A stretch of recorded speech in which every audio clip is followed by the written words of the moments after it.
Pada ganasnya gelombang, ibu meminta keadilan.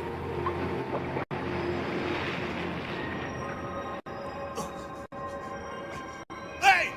Siapa yang berani mengguncang keratonku? Pengawal! Pengawal!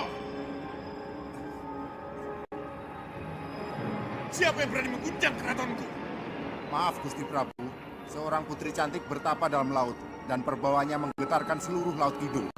Kurang ajar! Seorang wanita cantik yang sedang bertapa di Laut Kidul, ia pun menggetarkan Laut Kidul yang mana sang raja penghuni Laut Kidul itu mengganggunya hingga ia mendatanginya dan di sana sang raja pun menyuruh berhenti untuk bertapa, menyuruh pasukannya untuk memberhentikan akan sang putri cantik tersebut. Namun, sang pasukan tidak berani untuk membangunkannya, dan sang raja pun menghajar salah satu dari pasukannya hingga ia pun terbangun dari pertapaannya, dan ia pun sedikit ada pertarungan. Usir dia! Ampun Sang Prabu, kami tidak bisa berbuat apa-apa. Karena dia... Kurang ajar kalian!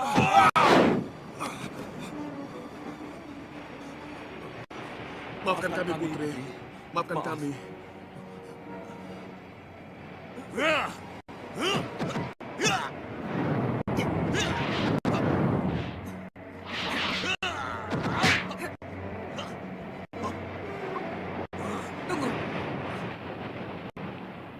Apa Sang Prabu tidak malu berkelahi dengan perempuan? Aku tahu arti malu. Kemudian sang putri menawarkan akan sesuatu yang tidak ada pertumpahan darah, yaitu adu keterampilan, hingga sang Prabu menerimanya dan ia pun, sang Prabu menunjukkan akan kekemudian kuatannya, kekuatan untuk menghancurkan, berbeda dengan sang Dewi, yaitu keterampilan untuk mengembalikan sesuatu barang yang rusak. Dan pada akhirnya sang Dewi dimintai untuk menjadi ratu di Laut Kidul ini. Hingga ia pun, sang raja merasa tidak ada harganya di Lautan Kidul ini, dan ia pun menyerang sang putri. Namun, sang putri mengeluarkan kaca sakti hingga sang Prabu pun tersedot ke dalamnya, dan begitulah kejadian sebenarnya sang putri menguasai akan Laut Kidul kepada sang Joko Temon, karena hanya ia yang tahu dan sang Nyi Roro Kidul.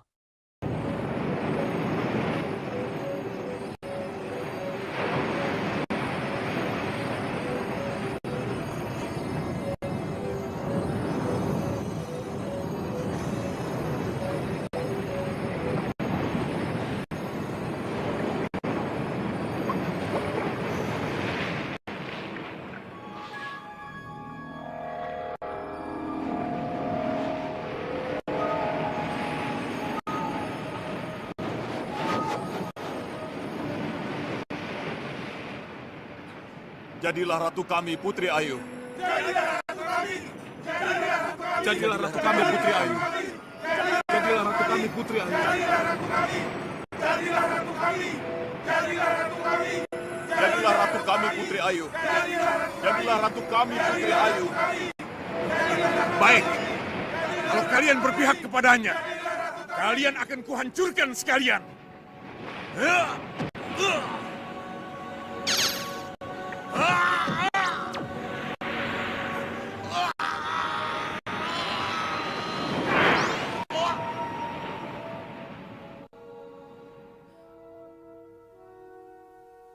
Begitulah Joko Temon. Cerita ini hanya kamu yang tahu. Hanya kamu.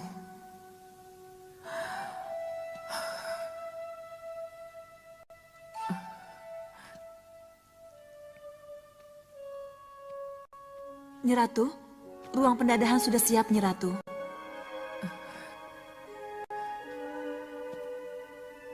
Baik.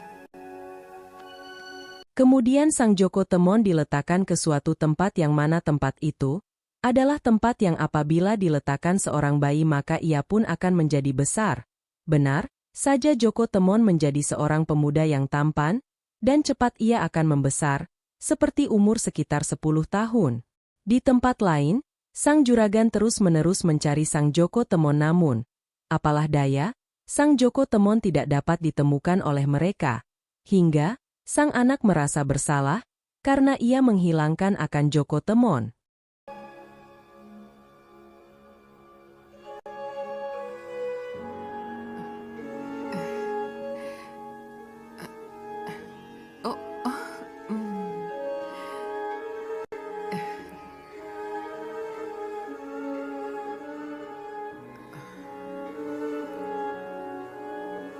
Aku dudu dadah bayi nanging dadah wadaging samudra. Adonan getih daging otot kawat balung wesi dadio dadi.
Bagaimana tuh?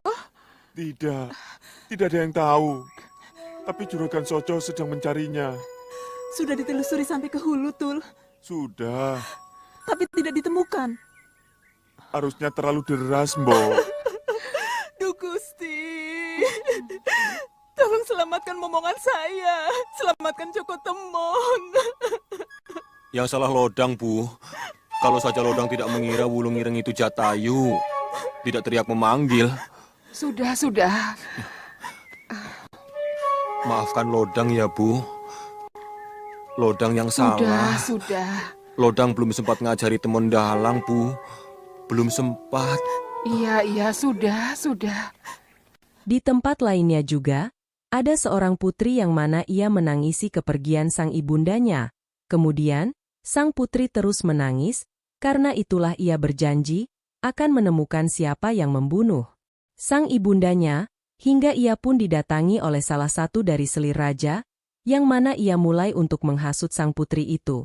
Karena ibunya tidak diperhatikan oleh sang Cokro Nanggolo, ia hanyalah berfokus pada sang permaisuri, Dewi Ayu Sekarsari, karena itulah sang ibundanya bunuh diri, kata sang selir tersebut, hingga pada akhirnya, sang putri pun membenarkan akan kejadian itu, dan sang selir akan memberikannya bantuan untuk membunuh sang permaisuri tersebut. Dan sang putri tersebut terhasut dengan kata-kata sang selir tersebut. Tidak menikamkan Jundrik itu. Tapi perlakuan sang Tumenggunglah yang menyebabkan Dinda Galuh Centini nekat bertindak mengambil jalan pintas. Ibu tidak bunuh diri. Ibu tidak bunuh diri. Ketika kamu masih kecil, beberapa kali percobaan bunuh diri itu sering dia lakukan. Tidak. Ini karena sakit hati. Karena penderitaan panjang seorang selir. Apakah ibumu tidak pernah cerita kalau ibumu diambil paksa oleh Tumenggung dari Cokolodang saat dia dalam keadaan hamil muda, mengandung kamu, Ambarwati? Tidak. Saya harap cerita ini tidak benar. Sayangnya cerita itu benar, anakku. Aku ikut prihatin. Sudah saatnya aku membuka kenyataan ini. Apakah Nanda Roro tidak pernah menyadari kenapa Kanjeng Tumenggung kurang perhatian padamu? Karena memang kamu bukan anak kandungnya. Tidak mungkin. Merasa anaknya kurang diperhatikan, diabaikan dan tidak disayang oleh Kanjeng Tumenggung, membuat Galuh Centini ibumu merasa tertekan dan menderita. Tidak.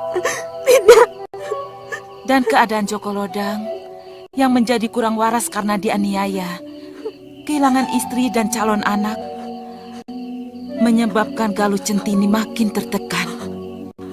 Ambarwati, tumpukan persoalan itulah yang akhirnya membuat ibumu menjadi kehilangan arah, sering menangis sendiri, dan akhirnya bunuh diri.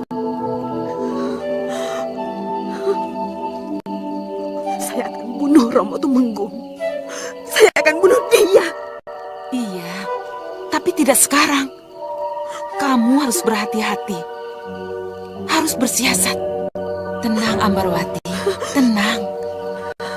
Aku bersedia membantumu kalau kau mau menerima uluran tanganku, Ambarwati.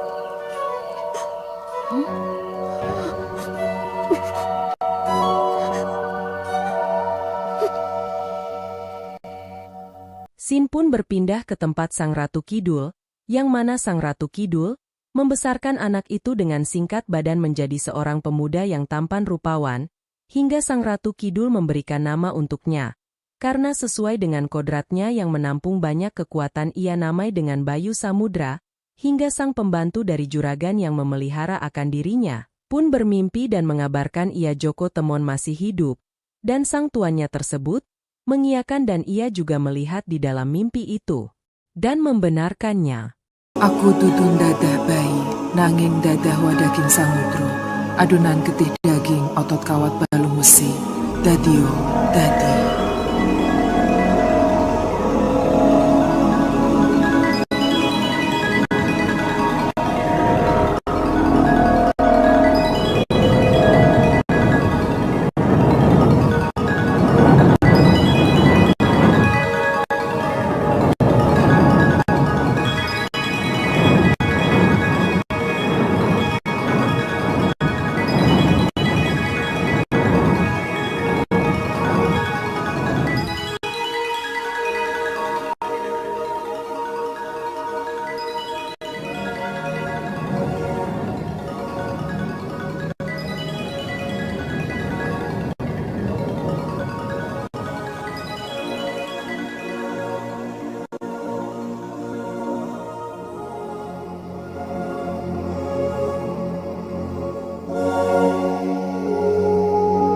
Anakku Joko Temon, kini kau kuberi nama Bayu Samudro. Bayu Samudro.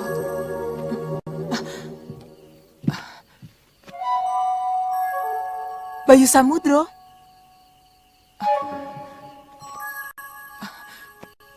Bayu Samudro. Tul!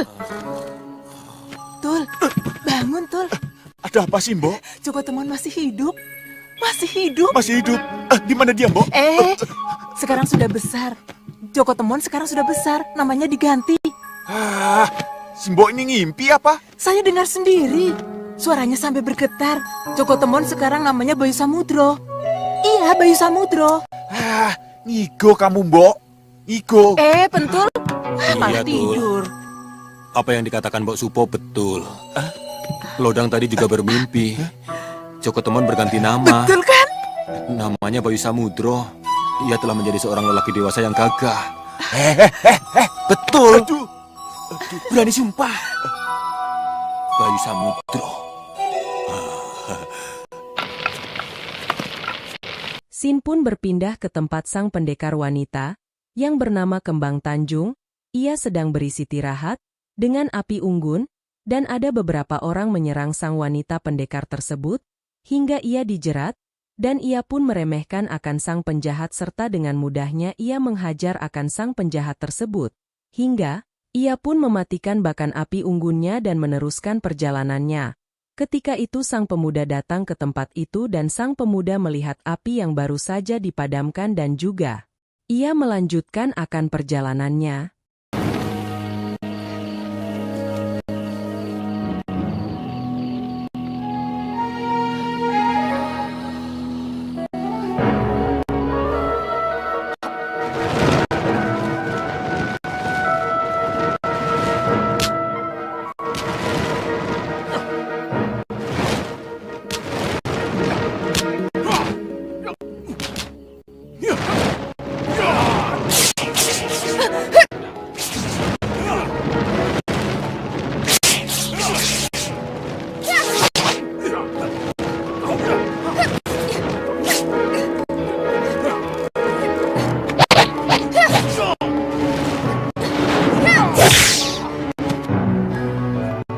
Siapa kalian?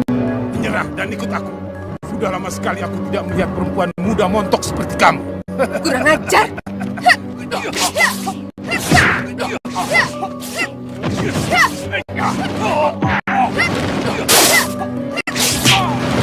Setan alas.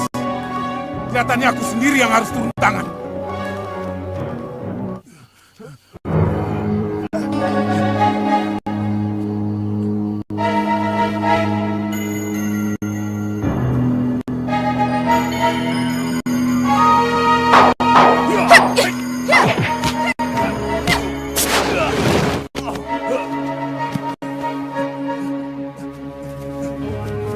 Lari! Lari!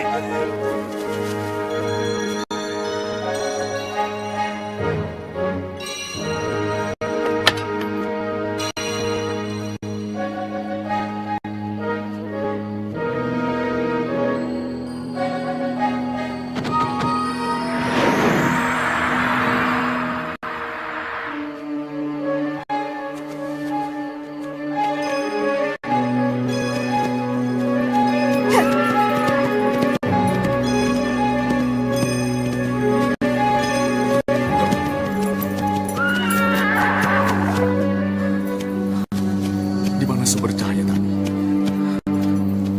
Kenapa tiba-tiba menghilang?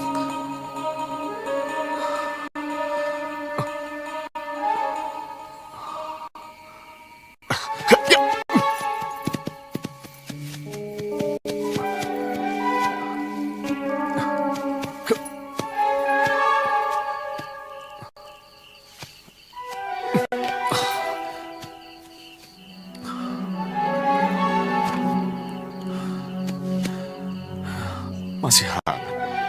Siapa yang membuat api unggun di sini? Kenapa pergi?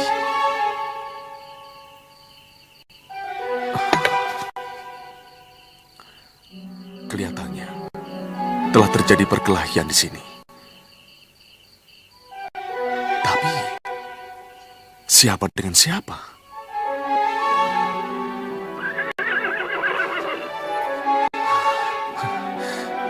Ya. Kita memang harus segera meninggalkan tempat ini. Ayo.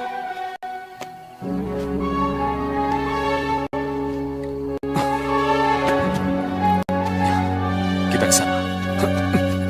Ya.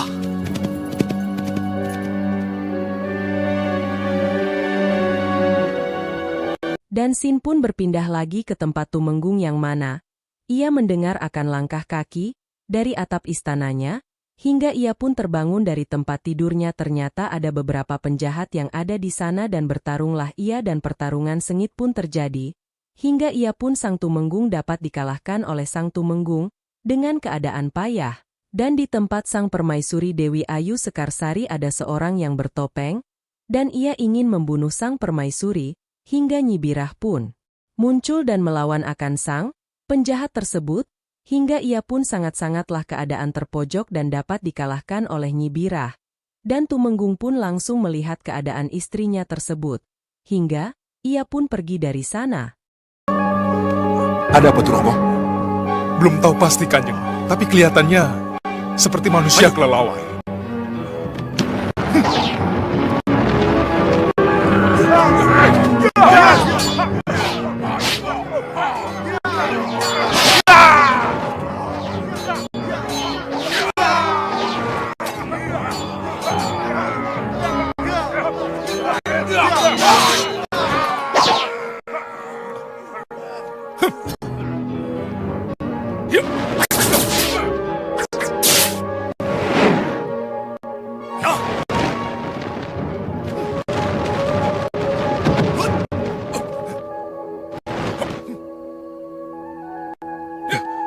Biar aku saja yang menghadapi.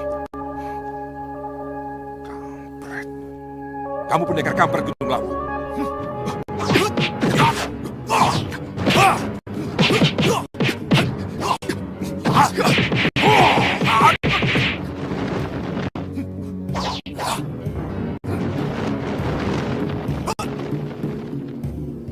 Ayo.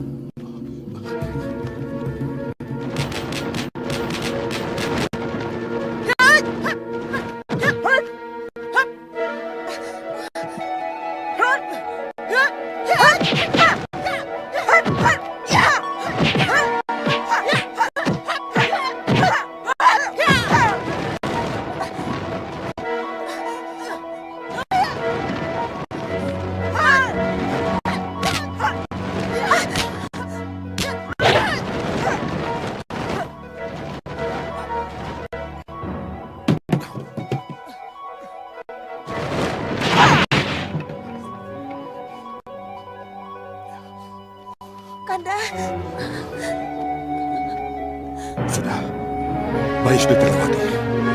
Kamu terluka? Tidak. Kanjeng Tumenggung. Sebentar. Tertangkap. Tidak, Kanjeng. Maaf, mereka lolos. Kurang ajar.